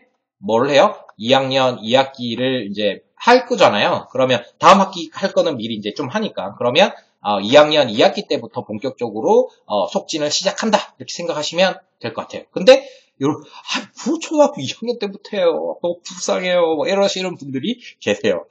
제가 이제 사례들을 한 가지만 딱 말씀드릴게요. 제가 대치동에 미래탐구 이제 초등관 원장을 하면서 이제 그렇게 대치동에서 이제 강의를 하고 있을 때, 어떤 어머님이 저한테 찾아오셨어요. 잠실에서 초등학교 6학년 이제 올라가는 애인데, 선행을 하나도 안 한 거예요. 속진을 하나도 안 하고, 그 잠실 쪽에서 영재교군에 합격한 거예요. 그 교육열 높은 잠실에서. 선행을 하나도 안 했는데. 정말 대단하잖아요. 애가 보니까 너무 똑똑해요. 근데 이 어머니가 이렇게 울먹울먹 하면서 오신 이유가 뭐냐면, 근처에 있는 학원을 갔대요. 잠실에 있는, 근처에 있는 학원을 갔더니, 아이하고, 그러니까 이 속진을 하나도 안 했으니까 이제 6학년 올라가니까 6학년 1학기부터 수업을 해야 되는데 6학년 1학기 수업을 한다고 한 주 수업을 딱 하고 나니까 아이가 학원을 안 간다 그러더래요. 왜 안 가나 보니까 6학년 1학기를 공부하는 아이들은 잠실에서 6학년 1학기를 공부하는 아이들은 6학년 때 거의 공부를 완전 바닥권에 있는 아이인 거죠. 근데 얘가 잠실에서 영재교육원에 합격할 정도면 선행 하나도 안 하고도 그러니까 굉장히 최상위권에 있는 아이인데 하위권 아이들하고 수업을 같이 해야 되는 거예요. 그래서 그러니까 이 아이 수준의 아이들은 이미 지금 중등이 끝나 있는 상태예요. 그래서 이제 고등부도 중등 심화 들어가고 이렇게 하는 상태의 아이를 학원에 데려가서 6학년 1학기를 해놨더니 그러니까 학원을 가기 싫은 거예요. 그래서 선생님이 정말로 빨리 이렇게 하겠다. 다시 한번 보내달라. 얘만 따로 이렇게 진도를 더 빨리 내보내겠다. 이렇게 해가지고 또 한 번 더 보냈더니 애가 죽어도 이 학원을 가지 않겠다고 얘기하더래요. 그리고 와가지고 이거 어떻게 해야 되냐라고 하는데 뭘 어떻게 해야 돼요? 그러니까 짧은 시간에 이제는 그 가외를 붙이는 수밖에 없어요. 그러니까 방학에 아니면 짧은 시간 안에 이 수개 년 동안에 한 3년, 4년치, 그러니까 만약에 6학년부터 한다면 6학년, 중1, 중2, 중3, 이 4개년의 이 학습을, 8개 학기의 학습을 짧은 시간에 빨리 마무리 짓는 수밖에 없는 거예요. 그러면 오히려 더 힘들죠. 아이들을 더 힘들게 만드는 거라고요. 그러니까 미리 시작을 하는 게 힘든 게 아니라 이때는 할 수 있으면 하고 조금 쉬고 싶으면 쉬고 이렇게 얼마든지 속도를 조절해 가면서 갈 수 있지만 나중에 해야 된다라고 하면 이 아이에 맞는 학습을 하려면 더 빨리 더 많이 하는 수밖에 없어요. 그러니까는 어느 정도 일찍 시작을 해 두는 게 훨씬 도움이 되는 거죠. 그리고 목표를 딱 정해요. 이 정도 목표를 정해놓고 쭉 가요. 보통 힘든 문제가 생기면 어디서 문제가 생기냐면 5학년 5, 6학년 갈 때 문제가 생겨요. 문제 생기는 이유가 뭘까요? 계산이 복잡해요. 소수의 계산, 소수와 분수의 혼합 계산 이러면 계산이 막 복잡해서 여기서 아이들이 힘들다, 어렵다 하는 시기들이 와요. 5, 6학년 갈 때. 그 다음에 중학교 딱 들어가면 아이들이 힘들어해요. 그리고 이렇게 이제 3학년 갈 때 3학년 거는 진짜 추상적 사고들이 이제 본격적으로 들어가기 때문에 아이들이 좀 힘들어해요. 그래서 그렇긴 하지만 목표를 정해놓고 쭉 가는 거예요. 그래서 그 목표에 맞춰서 조금씩 움직이지 않으면 나중에 몰아가지고 해야 되고 나중에 어차피 해야 되잖아요. 안 할 수 없잖아요. 국민 기본 공통과정인데 죄 짓고 소년원에 들어가도 중3까지는 다 공부를 시켜요. 그러니까 어쨌든 해야 되는 과정이니까 언제 하느냐의 문제인 거죠. 그죠? 그 다음에 이 속진을 할 때 아이들이 힘들어하고 포기하는 이유 중에 하나가 어머님들이 어떤 생각을 하냐면 우리 애는 이걸 해. 센을 해. 매운맛을 해. A급을 해. 이런 이제 것들이 있는 거예요. 왜냐하면 우리 애가 하는 수준이 이 정도 수준이야 라는 걸 말하고 싶은가 봐요. 근데 어려운 교재로, 속진 교재로는 절대로 어려운 교재를 사용하면 안 돼요. 쉬운 교재로. 그 다음에 학습을 할 때 이런 게 있어요. 어떤 어머님들은 공부를 심화를 해야 돼 이렇게 얘기를 하는데요. 심화랑 속진이랑 별로 다르지 않고요. 예를 들어서 7 더하기 8은 15예요. 그러면 이건 초등학교 1학년 수준이잖아요. 근데 17 더하기 18을 한다고 쳐보세요. 그러면 10과 10을 더했으니까 20만 더해주면 돼요. 그러면 요거는 이 초등학교 1학년 과정에 심화라고 할 수도 있고 2학년 과정이라고 할 수 있어요. 받아올림이 있는 두 자릿수 더하기 두 자릿수. 그러니까 이게 속진이냐 심화냐의 문제가 아니라 학습의 어떤 방법론에서 계속 이렇게 깊이 있는 내용들을 가지고 가는 것보다는 전체적인 학습들에서 이렇게 쭉 한번 훑어보고 다시 한번 훑어보면서 빠졌던 걸 체크하고 이런 학습이 훨씬 더 효과적으로 이제 진행이 될 수 있다는 거죠. 물론 심화로만 가야 될 아이들이 있어요. 그런 아이들은 전국에 제가 볼 때는 0.01% 진짜 영재학교나 서울대 의대나 이런 것들을 충분히 그러니까 크게 그거 하지 않아도 갈 수 있는 자질을 가지고 있는 아이들. 그런 아이들은 심화 이렇게 가도 돼요. 근데 일반적인 아이들은 그렇게 가면 지치는 거예요. 계산 자체도 힘든데 그 계산 자체를 이렇게 꼬아놓고 저렇게 꼬아놓고 이런 것들을 속진으로 할 이유가 없다는 거예요. 기본적인 개념만 착실하게 따지고 가면 예를 들어서 6학년 쉬운 문제들을 풀 수 있는 아이가 3, 4학년 심화 문제를 못 풀 이유가 없어요. 언어에 대한 이해만 바탕이 된다면. 그래서 속진을 할 때는 절대로 어려운 걸로 하면 안 되고 제일 처음에 구몬연산 같은 걸로 쭉쭉 가세요. 이것도 100% 되면 넘어가거든요. 보통 학습지 선생님들이 그렇게 하지 마시고 한 80%, 7, 80%의 정답률이 나오면 아이들이 그 개념을 이해한다고 보고 넘어가는 거예요. 계속. 그래서 속진 이거보다도 더 빨리 이거는 나가주시는 게 좋아요. 위에 있는 커리큘럼보다. 그 다음에 개념 위주의 교재를 요 정도 속도로 나가주시는 게 좋아요. 이거는 공부방에서 수업하셔도 되고요. 제가 이제 좀 있으면 이제 실시간 화상으로 이렇게 이거를 교재도 만들고 이렇게 할 건데 제 수업을 들으셔도 좋고 아니면 다른 뭘 하셔도 좋아요. 그러니까 이거는 누구나 다 할 수 있는 건데 이제 개념을 잡아주는 게 중요한 거죠. 아까 제가 말씀드렸듯이 아이들이 좀 헷갈려하는 초등수학 개념들이 있어요. 예를 들면 이런 거예요. 자, 사과가 한 개가 있어요. 묘구에 사과 반을 딱 잘랐어요. 이거 분수로 표현해봐. 그러면 대부분의 학생들이 2분의 1이라고 그래요. 아, 학부모들도, 선생님들도 2분의 1이라고 그래요. 그래서, 그래? 그러면 엄마가 원래 사과를 2개를 주셨어. 근데 한 개 반을 먹고 반 개가 남았어. 그러면, 사과 반 개는 4분의 1이 되는 거죠. 헷갈리기 시작하는 거죠, 이제. 그러면 사과 반 개는 2분의 1이 맞는 거야? 4분의 1이 맞는 거야? 이런 이제 개념들인 거죠. 이 개념은 뭐냐면, 둘 다 맞죠. 둘 다 맞는데 사과 반개는 2분의 1 개라고 하는 게 맞아요. 그러니까 한 개를 기준으로 했을 때의 분수가 2분의 1인 거예요. 그 다음에 이건 뭐죠? 비율의 분수죠. 그래서 수학에서 어떤 헷갈리는 개념들이 굉장히 많이 나와요. 그런데 그 개념을 정확하게 잡아주면서 문제는 좀 쉬운 문제로 연습하는 게 두 번째 학습 정도로 적합하다는 거죠. 그 다음에 자기 학년 걸 되면 어차피 자기 학년 그 단원평가도 보고 해야 될 거잖아요. 그때 조금 난이도 있는 중수준 이상의 난이도의 문제집으로 한번 훑어봐 주는 정도. 그래서 최소 3단계는 봐주시는 게 좋다라는 거예요. 그 다음에 아까 제가 말씀드리다 말았는데, 아까 계산에서 구멍이 난 것 같아. 얘가 뭔가 자꾸 틀려. 실수하는 것들이 자꾸 있어. 근데, 그러니까는, 실수하는 게 있으니까는, 한 80%밖에 정답률이 안 나오는 거예요. 그러면 엄마들이, 이 학년 것도 못하는데, 뭐 그 다음 거를 하냐. 계속 드릴을 시켜요. 그러면 이 아이는, 제가 만약에 그 과정을 아이가 한 3번, 4번을 겪었다. 그러면 이 아이는 수학을 포기해요. 왜? 그렇게 많이 연습을 시키면 실수를 안 할 것 같으세요?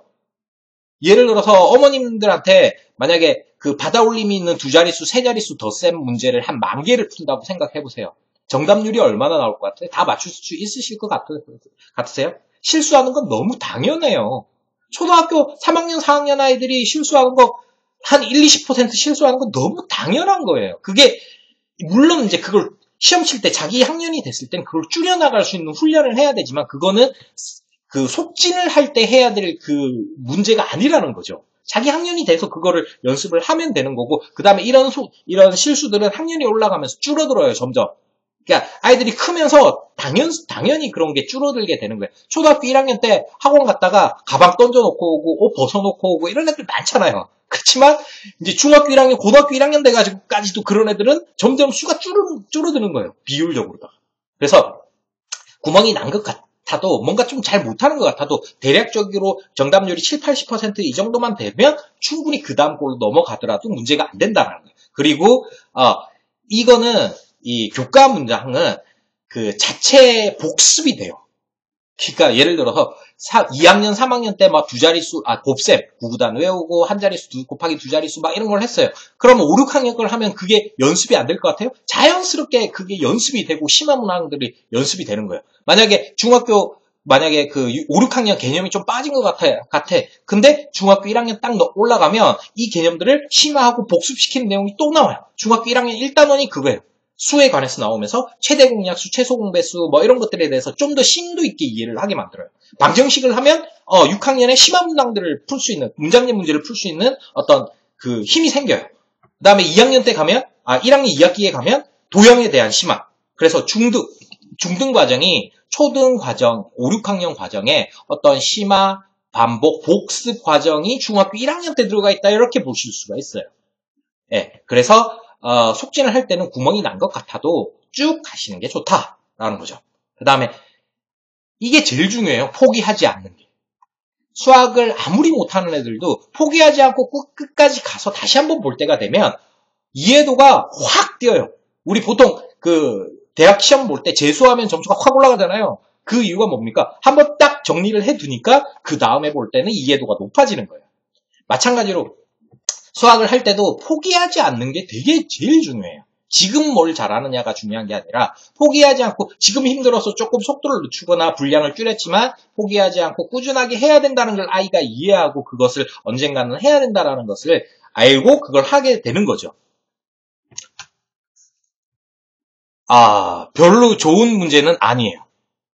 제가 지금 이 질문 온 거 보이시죠?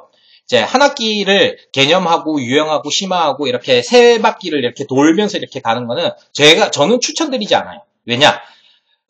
하나를 하고 또 하고 또 하고 하는 것보다는 쉬운 거를 계속 가고 그 다음에 어차피 3번을 해야 될 것 같으면 요거를 기본 속진을 쭉 가고 그 다음에 그 다음 내용을 가고 응용을 가고 심화를 가고 만약에 여력이 된다면 심화 문항이 책 한 권이 다 들어간다고 만약에 생각해 보세요. 그 심화 문항을 모든 아이들이 전부 다 해야 될 필요가 있을까요? 할 수 있는 아이들을 하면 돼요. 근데 그 수학을 싫어하거나 힘들어하는 아이들일수록 쉬운 문제 위주로 쭉 나가는 게 훨씬 더 교육 효과가 높아요. 그거는 제가 여러 번 경험을 해서 제가 처음에 뭐 이렇게 진단검사를 보는데 100점 만점에 한 20점 맞는 애들을 초등학교 2학년 때 2, 3학년 때 받아서 이제 한 적이 있는데 중등까지 이렇게 그냥 포기 안 하고 쭉 간 애들은 나중에 중학교 올라갈 때 걔가 선수하고 들어갔어요. 배치고사에 전교 1등 해가지고. 그러니까 그 정도로 수학을 못하거나 힘든다고 생각한 아이들일수록 이렇게 하는 게 더 효과적이고 잘하는 애들도 이렇게 기본 응용 심화를 똑같은 내용들을 3번 반복하면서 가는 것보다는 쭉 가고 또 가고 이렇게 가는 게 훨씬 더 효과적이라는 거죠. 어디까지 볼 건가를 목표로 잡는 게 좋고 초등은 저는 더 이상 볼 필요가 없는 것 같아요. 사실은 저는 이 과정도 초등은 생략해요. 생략한다고 해서 제가 지금 이렇게 애들을 수도 없이 많은 아이들을 가르쳤는데, 이거 초등학교 학교 단원평가에서 점수 못 받는 애를 본 적이 없거든요. 예, 그러니까는 그걸, 기본 응용 심화 이렇게 여러 번 반복하는 것보다는, 쉬운 문항 위주로 쭉 숙지를 진행하고, 그 다음에 자기 학년 거에서 조금 연습하고, 뭐 이런 정도면 충분해 보인다는 거죠. 자, 다음으로 넘어가겠습니다. 자, 학습의 기본 패턴에서 속진과 사고력 수학이 있다라고, 사고력 수학, 경시 수학이 있다라고 보면, 속진은 이제 예습을 하는 게 예습한다는 게 아까 말씀드렸던 구몬학습이나 뭐 이런 거에서 계산을 그냥 쭉 해본다. 이런 게 있구나. 라는 것을 이해한 상태에서 개념학습을 하는 게 훨씬 더 효과적이라는 거예요.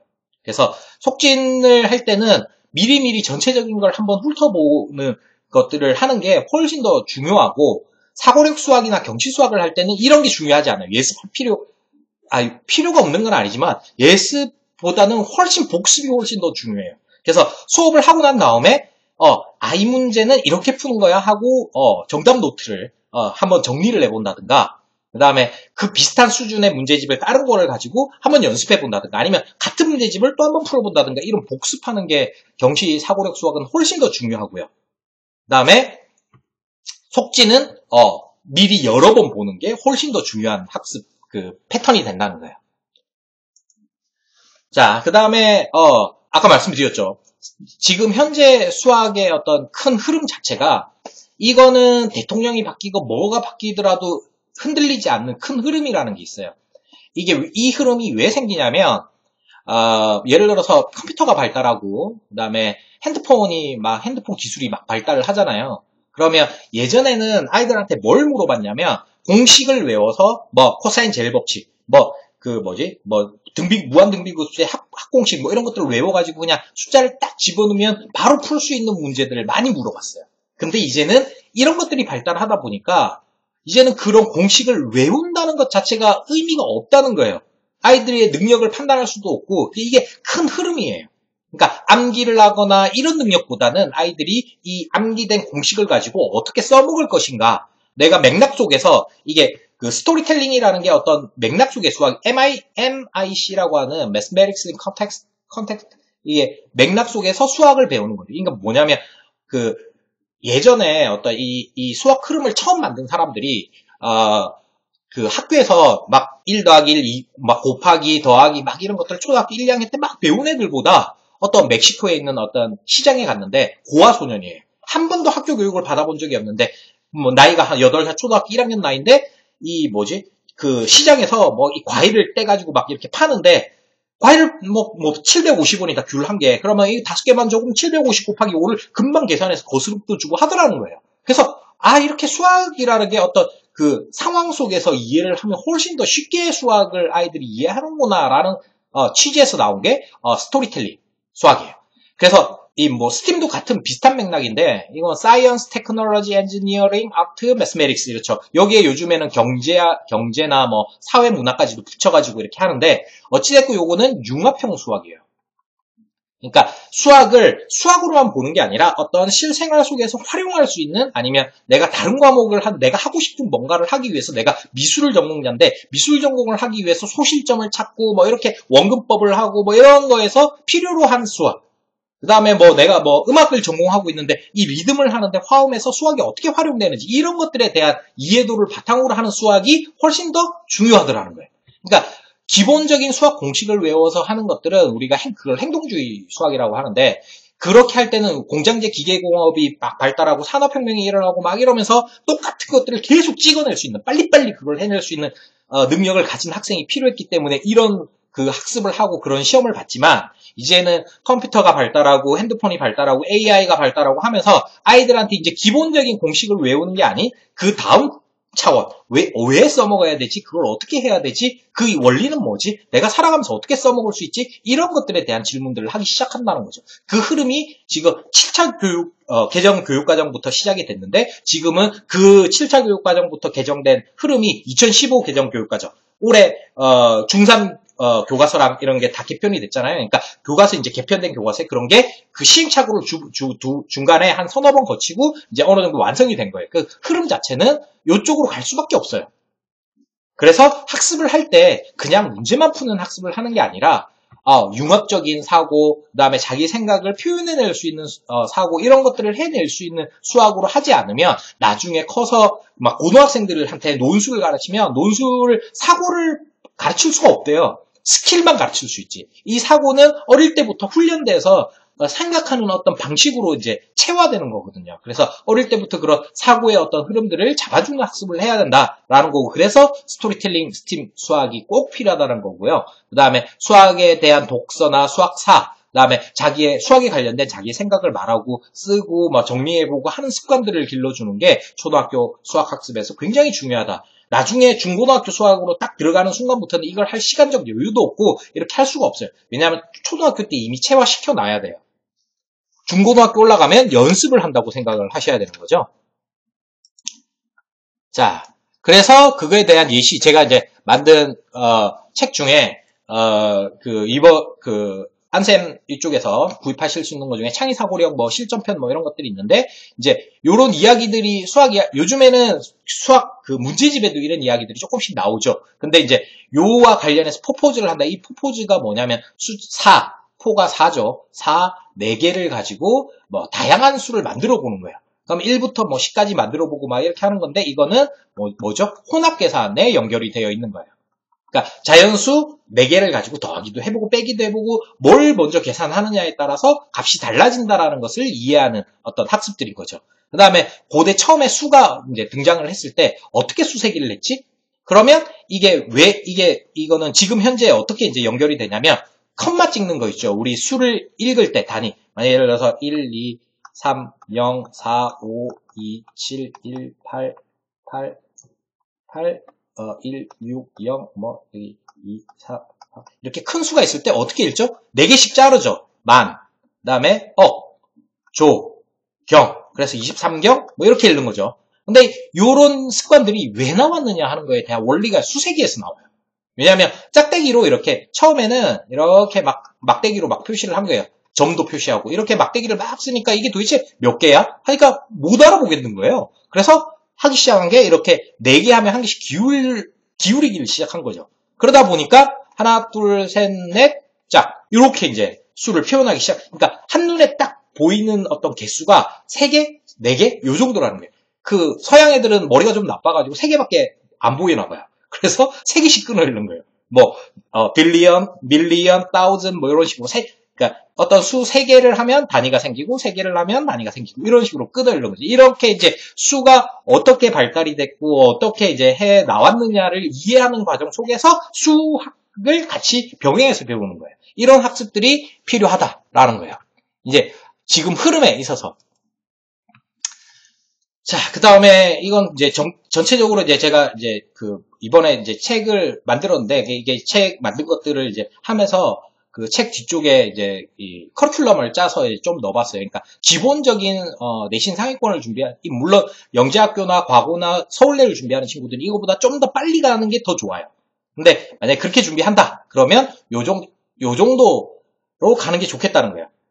요거와 관련해서는 이제 조금, 좀 더 나중에 커리큘럼을 얘기할 때 좀 더 자세하게 얘기하고요. 지금 여기서는 아까 SS 수학이 교과 사고력이라고 하는 형태로 제가 이제 그 책을 하나 만들어 봤어요. 시중에 이런 책들이 거의 없어서, 왜냐하면 아까 말씀드렸던 SS를 전문적으로 다루는, 그러니까 스토리텔링, 스팀형을 위주로 하는 책이 시중에 있긴 하지만 잘 없어요. 그리고 그게 실제적으로 학교 공부를 하는 데 있어서 크게 도움이 되지 않는 별도의 내용으로 이루어져 있어서 이걸 꼭 해야 되나 하는 의문들을 많이 가지시면서 하다가도 이게 크게 도움되어 보이지가 않거든요. 당장 눈에 보이는 게 없잖아요. 점수화 되는 것도 아니고 뭔가 어떤 수치화 되는 게 아니라서 그래서 요거를 학교 교과에 맞춰가지고 교과 내용에 맞는 스토리텔링 스팀형 그 수학들을 이렇게 좀 이렇게 책을 정리를 한번 해봤어요. 그래서 요거는 제가 설명을 하는 게 이거 제 수업을 잘 팔기 위한 어떤 홍보도 있으니까 그냥 그 정도로 적당히 이해해 주시고, 아무튼 그게 필요성들은 시중에 이제 그런 교재들이 별로 없기 때문에 교과서 속도나 이런 것들에 준해서 이런 SS, 스토리텔링 스팀형 이런 것들, 그 다음에 경시 문제들을 약간 아우르는 이런 책, 교과 사고력들이 필요하다는 거예요. 그래서 속진, 그 다음에 사고력, 그 다음에 교과 사고력이 SS 쪽의 수학이다. 이렇게 이해를 하시면 되고요. 그 다음에 실전편 수학은 제가 이제 만든 책 중에 영재교육원이나 경시대회를 준비하는, 그러니까 SS와 창의사고력을 묶어서 나온 거라고 할 수 있겠죠. 그래서 이런 책들이 일단은 준비되어 있다. 그리고 앞으로 준비할 거다. 그런 거죠. 자, 커리큘럼에 대해서 조금 자세하게 이제 알아봅시다. 지금까지 했던 내용들을 조금 정리를 할게요. 어떤 어머님들은 이렇게 생각하실 수도 있을 것 같아요. 저 진도표를 도대체 몇 번 하는 거야? 저 인간은 한번 수업하면서 똑같은 내용을 계속 여러 번 얘기하네. 이렇게 생각이 드실 수도 있어요. 제가 뇌과학자들이 과학적으로 이거 증명된 거예요. 뇌과학자들이 한 얘기가 수업을 한 번 듣고 사람들이 기억을 얼마나 할 수 있을까를 측정을 해봤더니 한 번 듣고 난 기억력은 거의 하루가 지나지 않아 다 없어진대요. 근데 하루 안에 아니면 1시간 안에 그걸 2번, 3번 복습을 하게 되면 굉장히 오랫동안 기억이 간다는 거예요. 그래서 제가 강의를 할 때는 웬만하면 2번, 3번 이상의 복습을 하려고 한 강의 안에서 중요한 사항만 이렇게 하려고 합니다. 자, 속진을 언제부터 시작하는 게 좋다고요? 여름방학 정도부터 시작을 하는 게 좀 무난하게 속진을 할 수 있다. 2학년 여름방학 정도부터 하는 게 좋겠다. 물론 더 빨리 할 수도 있어요. 더 빨리 할 수도 있는데 그거는 어머님들의 선택이죠. 저는 이제 1학년 때는 아이들이 교구에서 학습지로 학습을 해야 된다라는 걸 이해하는 어떤 단계, 그 다음에 과학을 한다면 실험을 하면서 과학이 좀 즐겁다라는 걸 이해하는 정도의 단계 수준으로 보고, 그 다음에 초등학교 1학년 때는 문제를 많이 푸는 게 아니라 아주 적은 문제를 가지고 깊이 있게 생각해보고 이렇게도 생각해보고 저렇게도 생각해보고 하는 훈련들을 하는 게 창의적인 훈련, 그 다음에 논리적인 훈련 이런 것들을 하는 게 훨씬 더 중요하다고 보고, 속지는 한 2학년 중반 이후부터 시작을 하는 게 맞겠다라고 보는 거예요. 그 앞쪽은 좀 더 심화나 논리적인 훈련, 창의적인 훈련 이런 것들을 하는데 그러니까 아이들의 어떤 완충 기간을 좀 주자라는 개념으로 이해를 하시면 될 것 같고요. 그 다음에 속진 사고력은 요 정도.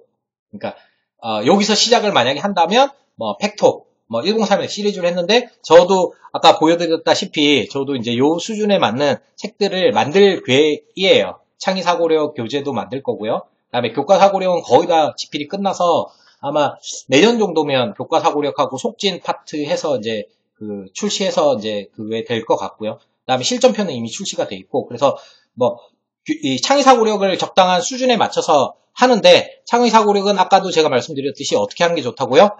복습을 하세요. 복습을.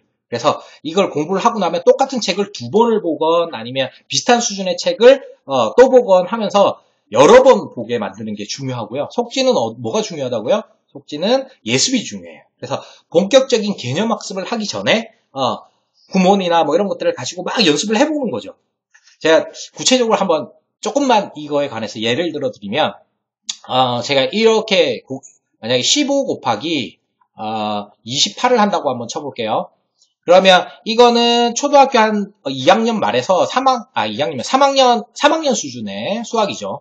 2학년 때는 구구단 이제 배우니까 3학년 수준인데, 요거를 이제 세로셈을 보통 한단 말이죠. 근데 아이들이 만약에 이 세로셈을 할 줄 아는 아이다. 그러면 제가 이제 다른 방식을 쓰는 거죠. 왜냐하면 곱셈이라고 하는 게 15를 28번 더하는 거니까 15를 2배로 해서 30을 만약에 한다면 28번이 아니라 14번만 더하면 되는 거죠. 또 한 번 더 해볼까요? 60을 몇 번? 7번만 더하면 되겠죠. 그러면 6, 7, 42에서 420이 바로 답이 나오잖아요. 그러니까 요거하고 뭐 또 격자 곱셈을 해가지고 뭐 이렇게 하고 막 이렇게 하는 걸 제가 이제 개념에 설명을 하는데 아이들이 구구단 세로셈을 제대로 못하는 아이들이 이런 설명을 들으면 어떤 느낌을 가질 것 같으세요? 헐, 도대체 뭘 어떻게 하라는 거야? 두 자리 곱셈을 세로로 곱해야 되는 거야? 저기 격자 곱셈을 해야 되는 거야? 2배로 절반으로 해야 되는 거야? 헷갈리는 거예요. 근데 기본적인 개념, 그러니까 기본적으로 세로 곱셈을 어느 정도 할 줄 안다. 그러면 이런 개념을 들을 때, 곱하기가, 저럴 때는 저렇게 하는 게 더 편하네? 요렇게 5로 끝나고 짝수로 끝날 때는 2배로 절반으로 하니까 훨씬 쉽게 계산을 할 수 있구나. 이런 것들을 이해하는 단계들이 필요한 거예요. 그래서, 기본적인 연산을 하거나 이런 걸 할 때는 속지는 예습을 해가지고 빨리빨리 뭐 계산을 한번 해보고 난 다음에 개념을 듣고 이렇게 하는 게 중요하고, 그 다음에 사고력 경시를 할 때는, 만약에 제 수업을 들었다. 그러면 집에 가서 그 비슷한, 아니면 똑같은 책을 가지고 다시 한번 풀어본다든가, 아니면 제 수업을 들었다. 그러면 그걸 가지고 노트를 정리를 정답 노트. 오답 노트 아니에요. 틀린 것만 하면 안 돼요, 이거는. 틀린 것만 하는 것은 나중에 뭐 수능을 보거나 뭐 이럴 때만 하면 되고요. 그럴 때는 왜냐면, 수능에 만약에 100문제가 있어요. 그러면 쉬운 문제 90개, 어려운 문제 10개. 그럼 10문제만 하면 돼요. 근데 창의사고력 이 경시 파트의 문제는 100문제가 있어요. 그러면 쉬운 문제 10문제, 어려운 문제 90문제. 그러니까 다 쓰는 게 맞아요. 다 정리를 해보고 다 다시 한번 복습해보는 게 맞아요. 그래서 사고력 경시는 이렇고요. 그 다음에 참 SS가 여기서 빠졌네요. SS는 제가 교과사고력 책 출시하면 마리사 보세요. 자, 그 다음에 진로에 대해서 고민을 해야 된다는 거예요. 왜? 아까 제가 말씀드렸듯이 중등 경시를 할 거냐 말 거냐를 결정을 해야 돼요. 자, 제가 이 중등 경시를 이제 영재학교나 과고나 뭐 이런 의대나 이런 걸 준비하면서 중등 경시, 중등 올림피아드, 뭐 KMO 이런 것들을 준비를 한다라고 보면 5, 6학년에서 그 수학, 과학에 준비해야 될 시간이 곱하기 10이 돼요. 기본 공부하는 거에서. 근데 그렇게 하지 않아도 됐다. 그러면 학습 부담이 10분의 1, 10분의 1까지는 좀 뭐하다. 절반 이하, 한 20% 정도로 줄어드는 거예요. 5분의 1 정도로 줄어드는 거예요. 왜? 그렇게 되면 만약에 중등 경시를 하지 않는다라고 하면 아까 제가 말씀드렸던 수학 동아리, 뭐 경시예제, 뭐 그다음에 올림피아드 지름길 중급 뭐 이런 수준의 문제들을 풀 필요가 없어요. 그냥 차라리 그 기본적인 사고를 한 거에서 학교 내신의 심화문항, 학교 교과서 문제, 해법이나 뭐 이런 문제집들이 있잖아요. 비상이나 이런 것들을 개념 원리나 뭐 이런 것들을 좀 더 연습을 해보고 거기에서 심화문항을 풀어보는 게 이제는 나아요. 중등 내용으로 들어가면. 근데 중등 경시는 거의 실생활 속에서도 필요가 없고, 그러니까 물론 이제 수학에 관련되는 전공을 하는 친구들한테는 꼭 필요한 부분들이 많이 있어요. 그렇지만 그렇지 않은 문과를 전공할 친구들, 뭐 예체능을 전공할 친구들이 그걸 할 이유가 없는 거예요. 그러니까 공통과정은 제가 볼 때는 요 정도, 그러니까 디인돌 3% 1, 2과정 정도까지는 공통으로 다 하시는 게 좋고, 그 다음에 속지는 진도를 요 목표로 해서 쭉 나가다가 우리 애는 문과야. 그래서 애가 중등 올라가서 너무 힘들어. 그러면 속도를 조금 늦추는 거예요.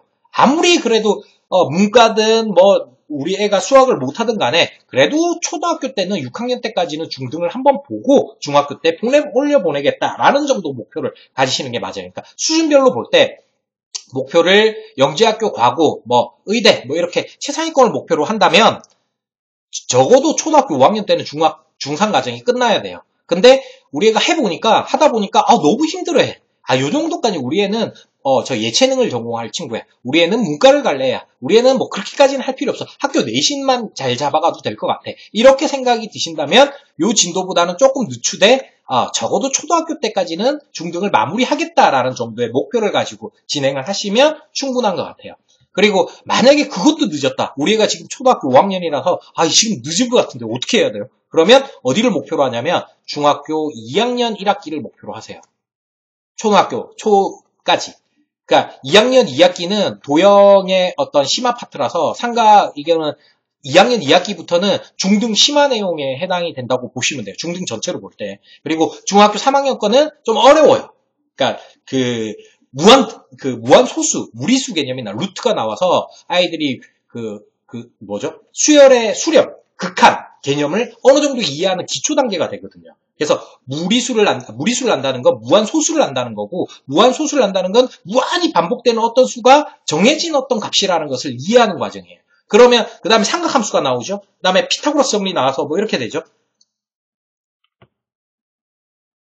아니요. 기본 속진만 말씀을 드리는 겁니다. 그러니까 5학년 때는 속진이 기본적으로 개념 위주의 학습이 끝나야 되고, 여기서 이제 중등 심화 여기 해놨잖아요. 6학년 때는 중등 전체를 다시 한번 훑어보고 개통학습으로, 그 다음에 중등 심화 내용을 하고, 그 다음에 고등학교 일부 과정 하고 뭐 이런 정도를 해야 된다는 거죠.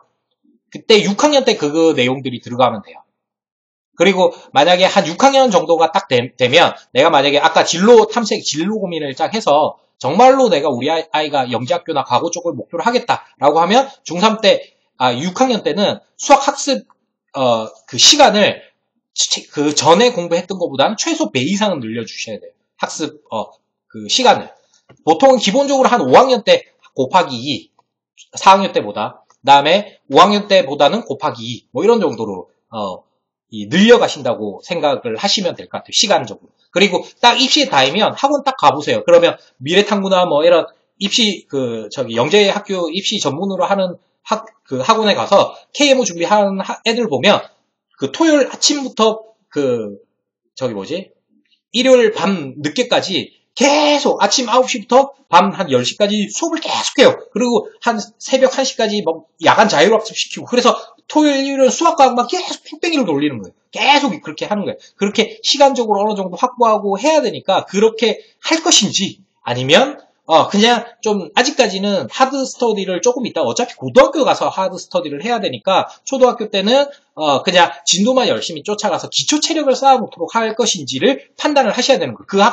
그 판단의 기본적인 그게 단서가 뭐다? 진로에 대한 고민이에요. 진로에 대한 고민이 적어도 4학년 때는 1차 진로 고민이 들어가서 우리 아이가 문과 성향이냐 이과 성향이냐 정도는 판단을 하셔야 된다는 거예요. 그래서 이과 성향이다. 그러면 그래 경시 조금 한번 발 담아볼까? 이 정도는 해보셔야 되고, 하다가 아이들이 너무 힘들어한다. 그러면 거기서 약간 물러서는 정도 정책을 하는 것도 좋아요. 근데 만약 올인을 했는데 만약에 실패하면 이 타격이 너무 커요. 예, 그러면 아이들이 그냥 공부에 손 놔버리는 경우들도 제가 종종 보거든요. 그러니까 너무 무리하지 않는 선에서 판단을 하시는 게 좋고, 아이들이 아이들을 하는 걸 보고 판단을 한다기보다는 아이들이 원하는 거, 그다음에 엄마 아빠와 같이 하면서 아이들이 관심 가지는 거 위주로 해서 진로에 대한 고민을 한 다음에 갈 것인지, 이렇게 하드 스터디를 곱하기 2로 갈 것인지, 아니면 그냥 이렇게 쭉 가서 속지는 중등을 마무리하는 정도, 그다음에 경시는 뭐 디딤돌 3% 1, 2과정 정도를 할 수 있는 정도 수준으로 정리를 해가지고 중등학교 보낼 것인지, 이거를 판단을 하셔야 된다는 거죠. 그리고 덕에서 밀린다 하더라도 적어도 중학교 2학년 1학기까지는 해놓고 중학교 보내야지, 중학교 1학년 올라가서 방정식이나 뭐 이런 문자가 나오는 것에 아이들이 당황하지 않아요. 교과서가 왜 그렇게 만들어졌냐면, 이 인지발달 이론 때문이에요. 초등학교 때는 구체적 조작기에 해당된다고 보거든요. 그래서, 구체물에 가지고 숫자를 구체적으로 쓰고, 구체물을 이용해서 미지수를 만들고 이렇게 하고, 중학교 딱 올라가면 여기에는 형식적 조작기라고 해서, 좀 추상적 사고를 할 수 있다고 보는 거예요. 그래서 책 자체가 중학교 책은 좀 추상적 사고를 할 수 있다라는 전제하에서 그 기초 과정을 다루거든요.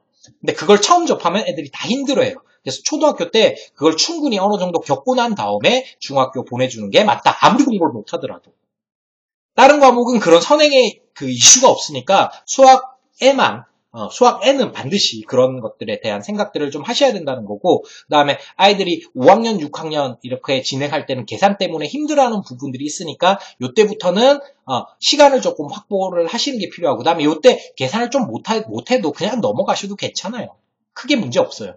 그리고 중학교 1학년, 2학년 이거 할 때는 좀 보충학습 좀 필요해요. 왜냐하면 아까 말씀드렸듯이 이 초 5, 6 과정의 심화 과정이기도 하면서 이 그 중등 전체 기초를 다지는 내용이라서 좀 한번 그 복습을 해가면서 이렇게 가는 것도 중등에서는 필요한 부분인 것 같아요. 아이들이 힘들어하는 부분이 특히 요쪽 부분이니까 요거를 할 때는 그 처음 한 번만 듣게 하는 거에서 조금 벗어나서 학습을 한 번 더 하게 한다든가 뭐 이런 것들에 대한 고민은 필요하고요. 아이들마다 좀 다르긴 합니다.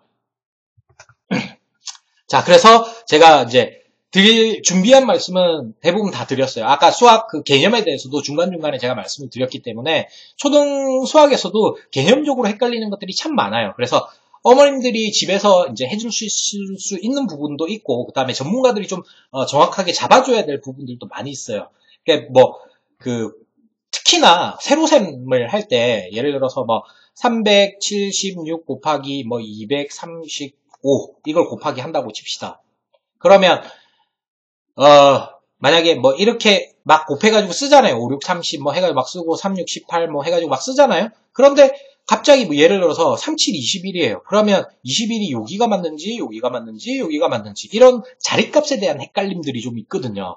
세로셈을 할 때. 왜 여기다가 그냥 띄워가지고 여기서부터 시작하는지 이런 것들을 잘 이해 못하는 경우들이 있어요. 그러면 이거는 10의 자리와 이거는 3 곱하기 7의 개념이 아니라 70 곱하기 30의 개념이라서 그러면 여기 2에다가 0이 두 개가 붙는 거기 때문에 1000자리 100자리에 들어간다라는 차원으로 접근을 하시면 자리값의 개념도 좀 더 정확하게 이해하실 수 있으실 거고, 초등학교에서 좀 헷갈릴 수 있는 개념들, 비와 비율이라든가 아까 분수 개념이라든가 이런 것들을 조금 주의해서 살펴보게 만들어 주시면 아이들이 이런 학습에 익숙해진 아이들은 중고등학교 올라가서 증명하거나 이런 것들에 조금 더 익숙해서 수능이나 이런 데 가서 아이들이 가장 힘들어하는 게 증명하는 학습이거든요. 그냥 풀어서 답이 나와야 되는데 왜 이런 것들을 하고 있는지를 잘 이해를 못해요.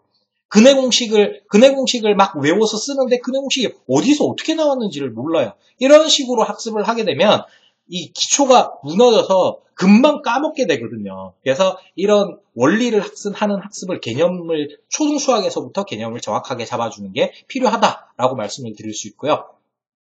아무튼 제가 드릴 수 있는 말씀은 다 드린 것 같습니다. 질문이 있으시면 좀 쳐주세요. 없으면 저도 마무리를 하고, 저도 계속 1시간 25분을 거의 계속 쉬지 않고 떠들었더니 목이 너무 아프네요. 자, 일단 녹화는 종료하도록 하겠습니다.